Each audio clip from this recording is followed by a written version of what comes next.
Tonight would be a good night. We have a great guest in the studio tonight with Keith Donald, and we're going to talk a little bit about last night's council meeting, the big move by the city of Melbourne for affordable housing, and and we'll talk about the issues. One of the number one issues on people's mind is affordable housing, attainable housing, workforce housing. There's multiple names, but the reality, it's a roof over your head. So and we're in I would say nationwide crisis for housing, especially Florida in our area where it's booming and people are coming here and the cost is up and so many people don't understand the way the housing works and when it comes to affordable housing. We all remember how affordable housing and like the projects or New Jack City back years ago, and right. So it's a little different now and so one of the things as mayor I do is I try to surround myself with the people that really know the system and housing and right. finance and so on. So one of those people is Keith Donald, and I'd like to introduce him. Hello, Keith. Thank you, Mayor. It's good to be here. I appreciate the opportunity to be here to talk about housing, talk about Steadytown and the work that we do to try to advance housing in the city of Melbourne. Mm-hmm. And you're a partner with the city, and that you've been a partner for quite a few years now. With the city and with the nonprofit sector here in Melbourne. So I've started my sort of second career. My background's in software engineering, software development. But back in 2013, really started getting involved in nonprofit work. Well, it's scary because your initial background is in IT. Would it be IT? It is software, and we're having a software issue right now on Facebook. That's right. You can't fix that. Maybe. Nice. Not with all these new cloud technologies. Oh, I understand it. You come and we have issues, but we don't have control of it. We don't have control of it. It's run away. But so tell me a little bit about Steadytown and what it does, and tell me about that. It's my family's private foundation. Me and my wife Carrie. Okay. And we started it in 2013. To work on issues that we felt were very important in our local community here in Melbourne. We've lived in Brevard over 20 years. This is our home where we're raising our family, and we wanted to work on first we wanted to get involved in the community, and that's how I got introduced to great nonprofits like the South Brevard Sharing Center, like the Daily Bread, to really understand what issues we're facing, just everyday residents and citizens. And one of those issues that we learned very early on in our work was the lack of safe and decent affordable housing. Right. And how that made life harder for working folks and folks from our low-income population, and how that's become more acute over the last couple of years. Oh, yeah. Now you need quite a bit of money just to afford an apartment. That's right.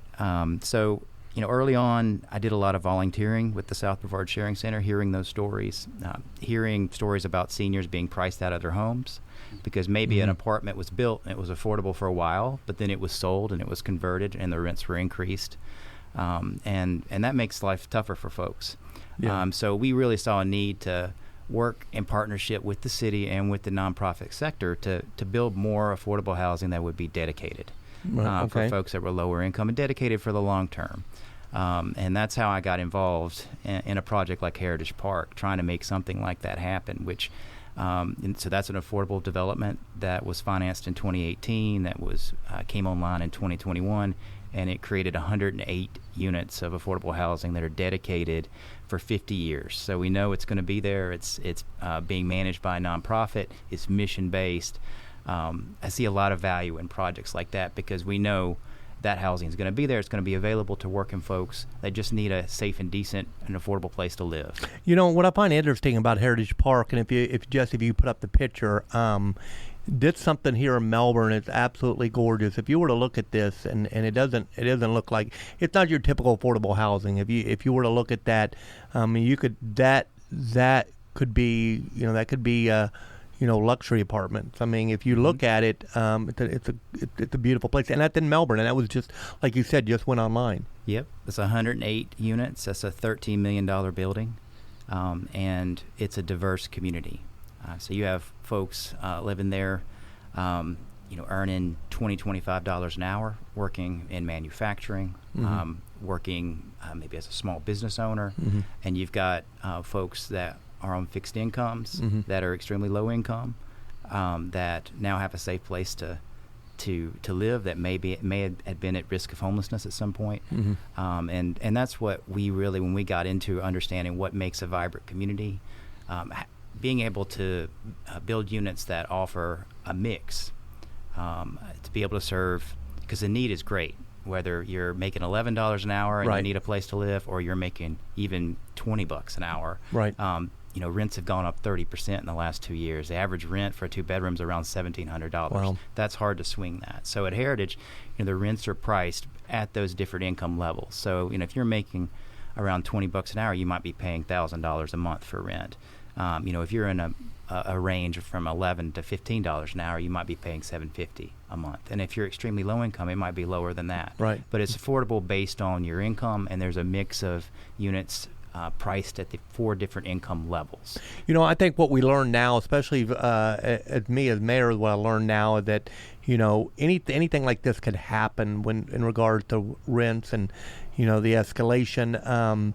But having places like this online increases the volume out there, and increasing the volume, supply and demand, that helps bring those rents back down. I mean, and so when you put this online, how long did it take to fill it? So we started work on Heritage Park with all the partners in 2017. So it took 3 or 4 years to get it financed and built. Right. And then we started the process of lease up in May of 2021, and it opened in September of 2021. From the day that we opened applications, and we ran the kind of operations center out of Joe Davis Center right next door, right across the street from the building, the application list filled up in 2 weeks. Wow. So the demand was already there, and we were recruiting residents locally. So this wasn't advertised on some big national circuit or even regional circuit. This is the purpose of affordable housing, is to serve the demand, community. The community, and the demand that's they're already there for it, because there's a unit shortage. Most of the units that are coming online are catering to our median income. In Brevard County, that's over $80,000 a year right now. So for those that are making less, affordable housing's built is dedicated for them. And these are folks, that live here, that just looking for an affordable place to live. So my question for you would be this: how do we, as a community or society, get away from the stigma of, quote, affordable housing? Because anytime that you say affordable housing, you got negative terms. I mean, it's negative. How do we get away from that? Can we? I think it's always good to tour a development and to see the community. Yeah. And I was really pleased to hear you stopped by Heritage. Yeah. And made a point to do that. Speak to residents. Really see what the community's like.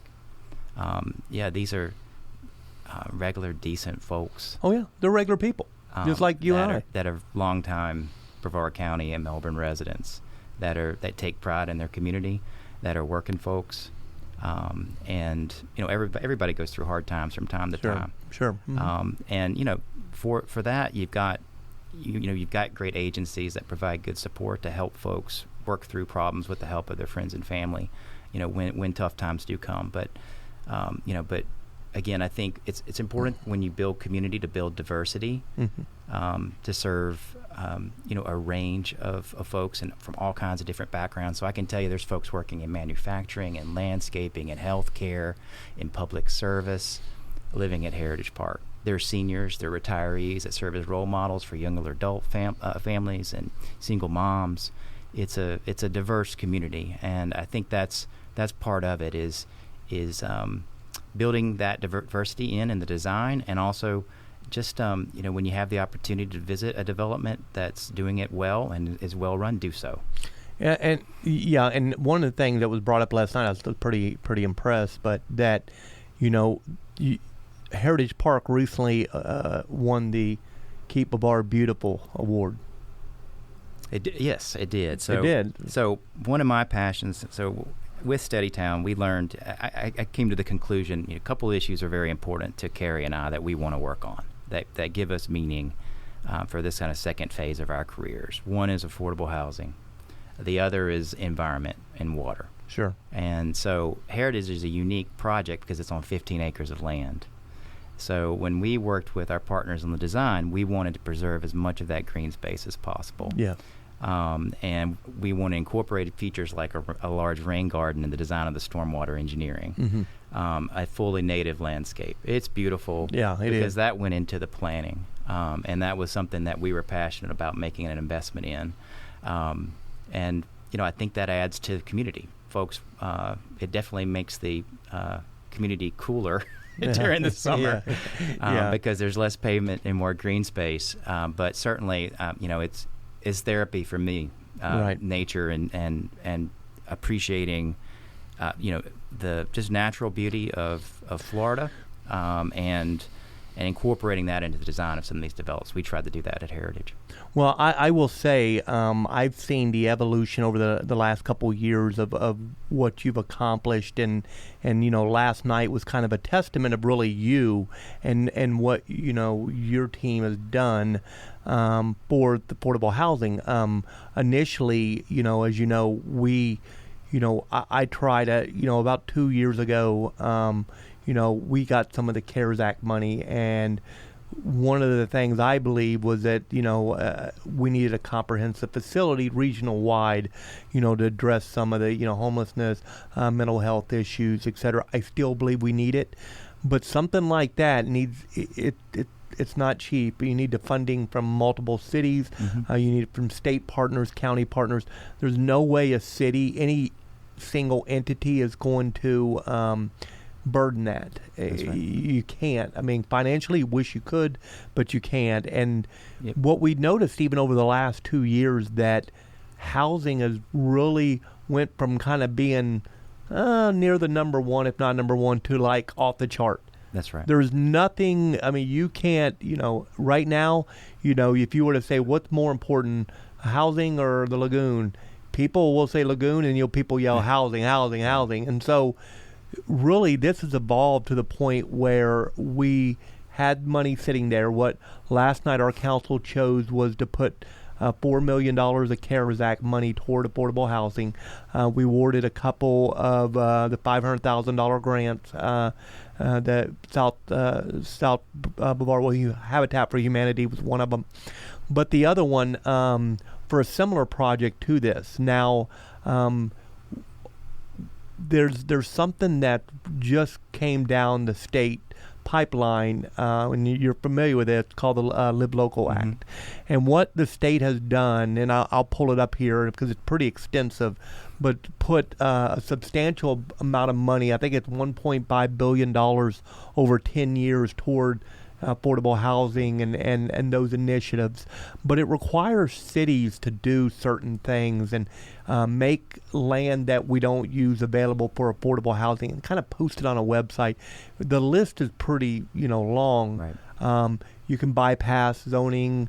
If you were going to do an affordable housing project, you really cities could dictate, you got to do all that has been taken out, and it's kind of a mean to make it more attractive to build affordable housing. I serve on the Melbourne Affordable Housing Committee, and one thing that we just did was change a lot of those code requirements. And when we got it all done, it's funny, Live Local kind of preempted it and said, look, we're doing all this, which I'm thankful for. It's anytime the state is going to kind of pony up and put some money into something and make it easier for us to do this. So the Live Local Act. Now, about 10 years ago, there was a big issue with the Daily Bread moving. It wasn't the time, wasn't the place, and it caused a lot of friction. And one thing I'm not here to do is to bash Daily Bread. They've done some amazing things. Matter of fact, they've been a partner with the city, and you've worked with them. But they've really understood lately the need for the housing. That's right. Housing has become really to the point that you can treat symptoms all day long, but as it becomes harder to obtain the housing, or you can say to someone, get a job, clean up, become a productive member of society. Oh, and by the way, you need $2,000 a month instead of $700, where it was 2015. That's right. So they've understood a lot of this, and really it came to fruition that Jeff News had said, look, we're really got great partners in you and the Brevard Homeless Coalition and working. We really want to focus on kind of affordable housing, and I will tell you this: the number one project that came up was Heritage Park. Look how successful this has become. That 100, you talk about it throwing 108 units on, and it fills up, and when I go there, it's clean. It's award winner, and that's almost a model that you go, maybe we need to be doing this a little bit more. And Jeff, talking to his clients, I mean, that's what they want. When his clients that are engaged, that are participating in services, what they want more than anything is just a decent place to live, to get their lives back on track. And it's hard to deal with your issues when you have no stable place to be. Right. And I know they've done placements at Heritage. They've been very successful. Yeah, I remember going by there, and there was an older black gentleman that got off, was getting off work, and it was dark, and he was the nicest guy. He's probably in his 60s, and he's like, I need to get, I'm going to walk, and he was going to walk from there to, he was staying at a hotel on Airport Boulevard. It was like 3 miles. It was like 7:30 at night. I'm like, hey man, let me give you a ride. And he's like, really? I'm like, yeah, get in. So I get in, and I'm talking to him, and he has no idea I'm the mayor. I mean, I don't say I'm the mayor, but he gets in and gives him a ride. And the guy said, I had a great day at work. It feels good. I'm going to go home and take a shower and such. And so a lot of people don't see that there's people just wanting to go home. They want to get off. They want to go to work. They want to get off work. They want to go home, take a shower, watch some TV, and then, and just be a productive member of society. So, that kind of clicked to me and said, look, you know what? The hotel's not cheap. The model of putting people in hotels, it's temporary. That's right. And rent assistance going to a 2-bedroom apartment that's not very nice, that's old, that maybe has been sold and is not very well managed, isn't a great investment either. For profit. That's right. Clearly for profit. At Heritage, it's new, it's nice, it's well maintained, it's nonprofit, it's dedicated, it's going to be there. That's a better investment in my view. It's a better value for the city. And of course, we leverage state funds to be able to construct it. Right. We have property on Sarno Road, and we discussed the disposition of land for a similar project to Heritage, and that is something that I believe will happen the next meeting. And here's what I would tell people, because some people are going to be like, "Why are you putting affordable housing there?" We're not putting anything there because the reality, the property next to it that is being used as well, they don't even need to go to the city now. They live local.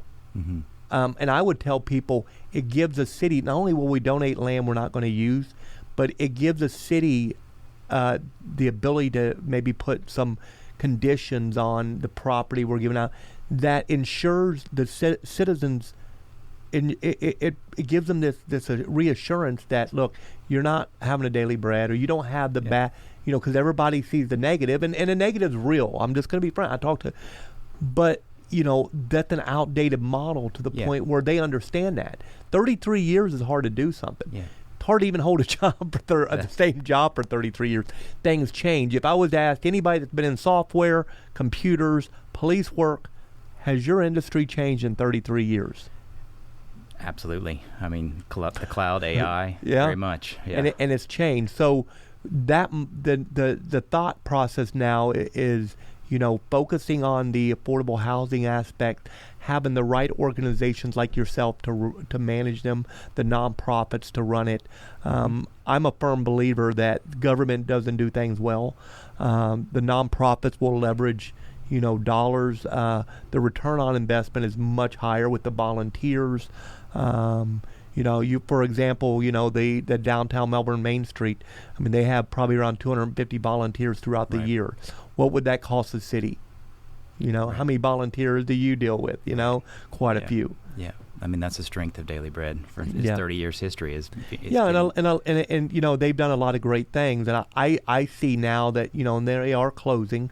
I think the fact when they close and they sell their properties and they really focus on what their new, you know, what the future brings, right. the affordable housing, the fact, you know, and really focusing on the biggest need in the community right now. So, you know, there are some always naysayers. There's naysayers on everything, but the reality is, and I would tell people, with the Live Local Act, they can construct that without even the city. They don't even have to go through the city. Yeah. They don't have to go through zoning or not. Like, they can build it. Matter of fact, your project would be easier to build now under the Live Local Act. With greater incentives. Thank you. With greater incentives. Like a property tax exemption. Yeah. Which would help. Yeah, which would help, yeah. So that being, you know, seeing that, you know, will that solve our problem? It definitely will help. Yeah. I think we take it one project at a time. Every unit that we can add that's dedicated affordable housing for our community helps. Yeah. It helps with preventing homelessness. It helps with providing housing for people to get to work, which is important for economic development. Right. I mean, every unit helps. So whenever we sit down to do a project, we want to get as many units as we can. So at Heritage, we were able to take it from, it was planned for 80 units. Initially, 80. We turned it into 108. Right. At this project that we have the opportunity now to work on, we're going for 120 units. Right, nice. And that'll make a big impact. And the demand is already there. Melbourne residents are ready today to move in, and that's going to be a good thing for our city. And I'm gonna say this out loud. We've approved quite a bit of premium apartments for our engineers moving in, that they're coming to work at the airport and who may not blink at $2,000 a month for a one bedroom. And I mean, that market is there, but if that market is there, the market is there also for attainable housing and workforce housing. Yeah, most of the units that are being built are catering to people making more than $80,000 a year. Yeah, but not everybody's at that level. You've got, households making $60,000, $50,000, $40,000, all, $20,000 a year, $11 an hour. They need housing too. Well, even if they're making, let's say, $60,000 a year, that doesn't go near as far now than it did 2 years ago. It doesn't. So the more housing we build, that'll reduce inflation. That'll reduce inflation in and of itself, which will help with rents across the board. And you, if you were to, and like I had stated last night, if you look at that area, you have multiple apartments or condos nearly, to the east, to the south, being built to the north. Right. So it's really it serves a public purpose for that. And really, I'll tell anybody, look at Heritage Park, and tell me that you wouldn't live there. Yep, I would. Yeah, and if you look at the history of Melbourne's affordable housing project, so. Heritage happened in 2021. That's when it opened. Before that, it was Parkway Place in District 5, which was 2009. Wickham Club, 2007. We haven't had a lot of projects, to your point. I looked at the building permits for last year. Across Brevard County, there were about 1,000 multifamily units built. 90 of them were affordable. Wow. Less than 10%? Less than 10%. So, these projects aren't happening a lot, but when they do happen, it adds a lot of value for our community, and it does serve a public purpose. It's serving the need where the market's not building these units. It helps when government steps in to provide the financing to help get these units built and dedicated, so we know housing is going to be there for lower incomes that are just working folks that are an important part of our economy as well. Yeah. So, tell it. So for some of our listeners that may not understand, so how does the the Brevard Homeless Coalition play a part in this? Good question. So the BHC is our main administrative body for funding related to homeless services, which can include funding for affordable housing, because building affordable housing prevents homelessness. So it's another way to access federal and state dollars for affordable housing. Yeah. So they're an important partner. All of the entitlement communities here in Brevard County, which includes Brevard County, Titusville, Cocoa, Melbourne, Palm Bay, receive dollars as well. Correct. And those are other opportunities that for making investments in projects like this to get units built and online. And then you have state dollars through the state's housing trust fund that are really important, and the low-income housing tax credit program. Those are other major sources of funding for affordable housing. And it's the more we work together to build capacity to be able to bring dollars together from different sources to get quality developments built, the more units we'll build. And then if we know what we're doing for operations, the projects will be sustainable. They'll be well maintained and well managed, and folks will love living there. Right. Like what's happening at Heritage. It's financially sustainable. It's successful. It's making a difference in people's lives. It's serving an important community need. The market's not going to do it by itself. Market's doing its thing, but it's important that we're also building affordable units at the same time. Yeah, and we're definitely doing that. And what I like about it too is if you look at the project without telling anybody, if I could probably go around and ask people, where is that project in Viera? And I'm wondering, people probably would not know that project is not in Viera. It could pass in Viera. Oh, yeah, it could pass. Yeah. What do you think? The color scheme is similar to. Well, it almost looks like next to the avenues. Picked it. Think about it. It is. Yeah, there's a development on the avenues that's very similar. Yeah. What do you think about the new color scheme of the project in Viera? And ask them, see what they'd say about that. Yeah. That'd be very interesting, and kind of how they do that on the social media. Yeah, I think that's an important principle in affordable development. We want to build developments that are beautiful, that we live in ourselves. Mm-hmm. People deserve dignity in the housing that's available to them, and that's a big part of the Heritage vision and the way it's operated today. Well, and I'll tell you also that people that live there, they appreciate their home more. When you have that, you have people collectively wanting to to ensure that it's clean, that their neighbors are doing the right thing, and that's right. And so it's similar to the broken window theory in law enforcement. If you let something go, it's going to get worse. You have the proper management to the point where, look, you're going to live here, you're welcome here. The place is going to be kept up, because we have a waiting list. If not, you're more than welcome to move out, but we want you to stay. But that's how it's got to be. So at Heritage, there's a resident advisory council that has basically leadership responsibility in helping run the development in partnership with the operator and the developer. And I think that's an important principle. It really instills within the community, hey, this is our home. We're looking after it for each other. There's a neighborhood watch effort associated with that as well. It's just part of just ensuring a safe and secure community that people take pride in. Yeah, and I'll tell you again, one thing that I've been very successful at. I mean, there's always naysayers on things like this, but I will tell you this: when you run a city, you represent everyone in the city, and there's people that that may not have much of a voice, but they're just as important. And what I've kind of learned, even on the homeless, you hear some people, well, they're homeless, they want to be homeless. That may be true with that person. There's some people that want to live off the grid. There's some people that moved to Grant because they want to have property. But there's also the mom and the kid that is probably a half a paycheck away from being homeless themselves. That's right. And I've found most people are good people and decent people and want to be better. When they're home, when facing something like homelessness, you're seeing somebody going through one of the toughest experiences of their lives. The best thing you can do is help them overcome that. And that takes support. It takes meeting people where they're at. And I've found that treating folks with dignity, and I think that's an important. I mean, you see that value in our nonprofits here, like Daily Bread, like the Sharing Center.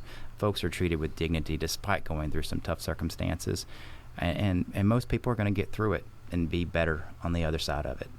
And what I'm glad to have you on today, because one thing I noticed that you don't do well is toot your own horn. And you don't. It's like you're working so hard in the background. And you're always giving everybody the credit, and your partners and stuff. But you and your team do a substantial amount for the development of the affordable housing, and really, I will tell you, even all the other my fellow council members, when you come up, we know you have the experience. You are kind of one of our go-to people. I appreciate it. And that's definitely when you're conducting a council meeting, even if you're just on the dais as a council member, when certain people walk in the room, either are they there to speak, are they lost, do they have a complaint, are they looking for for an agenda item, whether it's engineering, then you have some people that you go, you know what, that person there, that they understand affordable housing, they understand engineering, they understand water, and they're here for something important. That's right. And that's why you go through the agenda item. And last night I called you up and we were talking about where I think is, that the CARES Act money, $4 million, I think that's pretty substantial toward affordable housing. I really think that's huge. I do as well. And I think the Brevard Neighborhood Development Coalition, or Neighbor Up, Habitat for Humanity, those are two great organizations, important organizations, Macedonia Community Development Corporation. So, this is really making investments in our nonprofits to build more housing, which is a great investment for the city to make. Yeah, and that's something that CARES Act money we didn't ask for it. They put it in our account for the city, and, we had the option to, utilize it how we feel the best. And, right now I'm just lucky to say, hey, this is something that, my fellow council members, I asked them to put that toward affordable housing, and they've kind of blessed it to support that, and I appreciate what they did. I do as well. And so, but so what else? Anything else? No, I think. So you're excited about the new project? I'm very excited. I think this is a unique opportunity to bring together several sources of local dollars from the American Rescue Plan and private funding as well, to create 120 units of new, beautiful housing that's going to be good for the community. That's going to be a source of stability for our residents that are working folks. That's going to help with our economic development. It's going to ensure a balanced approach to development. Every unit helps. It's going to help with our homelessness problem. And it's going to be a beautiful community and building to tour that'll be an asset for many years to come. So I'm very excited to be involved in it. I'm looking forward to getting going on the next phases of it. Yeah. And that's really about, you've got pre-development to get through. Once, if we've taken the next steps, underwriting, getting into construction. People have asked about time frame. I think it's possible to get something done and break ground next year. Early next year, right? We'll see. But the urgency's there, right? And it does take time to build. But figuring out the financing is one of the hardest pieces. But especially now. Yeah, that's with right. the interest rates and oh yeah. Yeah. Ask any builder, any realtor, anybody, they'll tell you this is a tough time right now to build.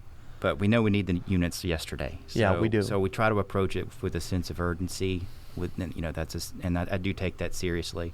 I have an engineering background. I think where my approach comes from, is just focusing on trying to solve problems.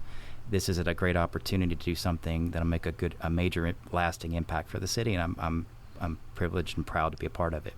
And the only thing that I ask for that you can kind of keep an eye out for me is, I want the same sense of feeling of the greenage. I want people to go there and go, man, this is nice. This is, this is. I want it like Heritage Park. And if you can. You'll promise me that, right? I will promise that. So that is a passion of mine. Yeah, and I know, I know it is. Yeah, you don't have to worry about that with me. We can get that done, and that's all. That's gold. So we can do something great. So I appreciate you coming on tonight. At the last minute. Normally we do our podcast. We try on Thursday nights. Thursday's a good night. Everybody's ready for Friday. But going over the League of Cities and having all this done with the meeting last night, I appreciate you just saying, hey, I can show up, whatever I can do to support the affordable workforce housing in the area. So I really appreciate you coming on, because you're taking your time out of your busy schedule. Thanks for having me, Mayor. It's been a pleasure. And what about you, Jesse? You've been over there asleep. No, I've been paying attention. I'm excited. 120 affordable units is a great addition to what we need. Yeah, 1, 2, and 3 bedrooms. Right. Yeah, so bigger families, individuals, people need different sizes for what they need. The retiree, that widow or widower, they're going to need something different than a single mom with 2 kids. Yeah. Yep. Exactly. All right. Well, thank you everyone for joining us tonight on a special edition of the Melbourne Mayor Podcast with Jesse Hall from Space Coast Podcast. A little bit of technical issues, but that's okay. You got them worked out. We're on YouTube, and Keith, looked at your background. You see something in Alabama. Yeah. You an Alabama fan? And alumni. Oh, okay. All right. So I moved to Brevard. Have you guys ever won a football championship? I was just wondering, We weren't any good when I was in school, though. Oh, okay. So it came later. Yeah, it's like every other year, right? Yeah. So, all right. Well, thank you very much, everyone. You have a good night and be safe. And you know what? Stay out of the heat, right? Absolutely. Stay in the kitchen. Stay out of the heat. That's right.